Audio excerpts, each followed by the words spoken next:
Assalamu alaikum wa rahmatullahi wa barakatuh. This is Somaliland National Television, news in English with me, Nuruddin Abdullahi Alajog, broadcasting from Hargeisa. Here are the latest top stories taking place across the country.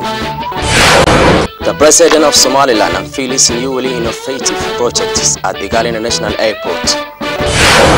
Somaliland Vice President attended Adams University launching ceremony for master's program.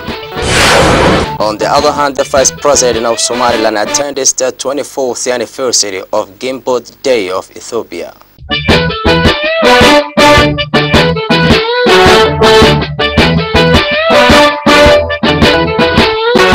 The President of Somaliland, Ahmed Mohamed Mahmoud, alongside cabinet members and other governmental officials, unveiled several projects of innovation and extension for Igali International Airport, including new runway lights installed at the airport for night flights, as well as the President sent a congratulatory message to Ethiopian government for the 24th commemoration of Gimbot Day. The President of Somaliland, His Excellency Ahmed Mohamed Mahmoud, alongside cabinet members, has officially cut the ribbon on several new extension projects for Igali National Airport in the capital. Speaking at a short function held at the airport, the President of Somaliland, His Excellency Ahmed Mohamed Mahmoud, highlighted the Ministry of Civil Aviation and Air Transport for the effort of innovation and extension of the airport. The President pointed this step as a step forward, as well as he appreciated Kuwaiti government for the regular support and development of projects in Somaliland. On the other hand, Somaliland President Ahmed Mohamed Mahmoud Silanyo sent a congratulatory message to Ethiopian government for the commemoration of 24th anniversary of the fall of dictatorial regime and the coming into power of the new democratic government with federal structure and having a new constitution with provision of human and democratic rights, including equality and nationalities based on understanding and sharing respects.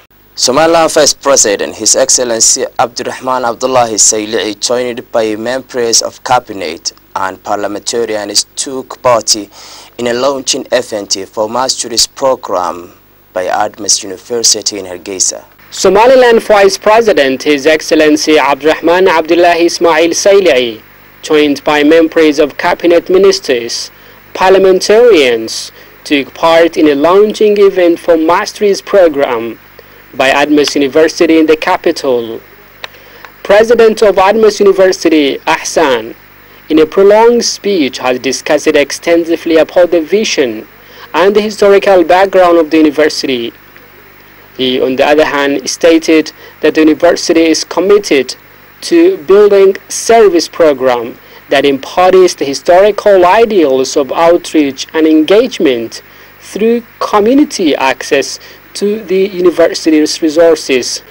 State Minister for Education and Higher Studies at the podium has on his part praised the university in its efforts to increase quality of education for the community.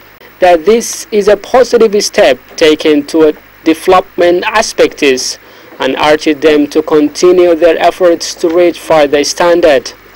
Somaliland Vice President, speaking on the occasion, has welcomed this initiative by the university to introduce its second higher education level for master's program. The Vice President continues to admit that he was one of the graduates of the university through online program facilitated by Adams University to bring the franchise of master's program from university in Germany. On the other hand, the Vice President attended the commemoration event of 24th anniversary of Gimbot Day of Ethiopia, the fall of the dictatorial regime and the coming into power of the new democratic government. Somaliland Vice President attended the 24th anniversary of Gimbot Day of Ethiopia. The event was organized by Ethiopian Embassy in Somaliland and was also attended by the Chairman of House of Representatives, members of Somaliland cabinets, cultural leaders, and Ethiopian community in Somaliland.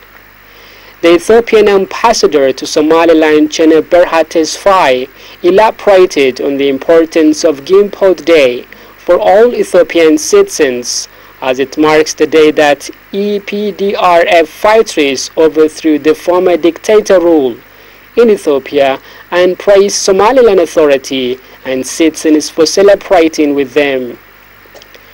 In his speech, the ambassador highlighted the accomplishments of the Ethiopian government afterwards.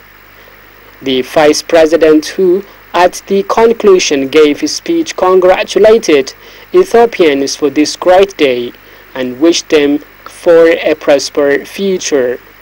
The Minister of Labour and Social Affairs, Abdi Al-Dahir, attended the conclusion event for training program on job hunting for school graduates organized by Shaqadon, one of Somaliland local NGOs. The minister gave a speech on Somaliland government's policy in creating employment for youth graduates. The minister appreciated their support and praised Shaqadon for organizing such empowering training for youth.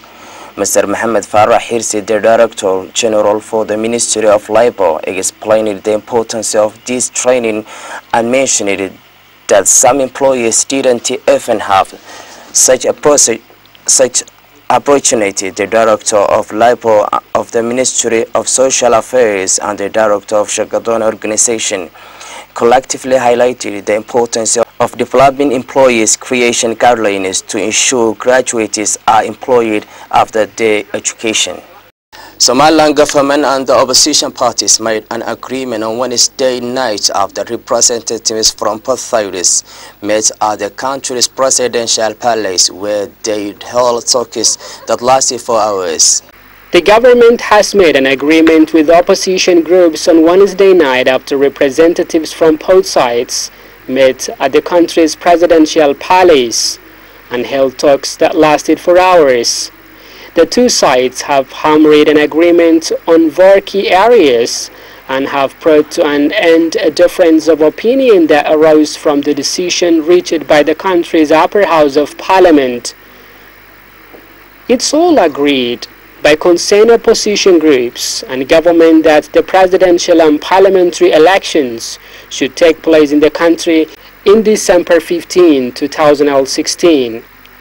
The main points included that the concerned sides must respect and abide by the decision made by the upper house of the parliament, which they've extended the term for the president and vice president and the parliament. It's agreed in principle that presidential and parliamentary elections should be held in December 2016. The three main political parties decided that they will honor the agreement, but the date that election set to happen is for the National Electoral Commission. That's all news that we have for you tonight. Thank you for watching. Until we meet in the next, I'm leaving you. Assalamu alaikum wa rahmatullahi.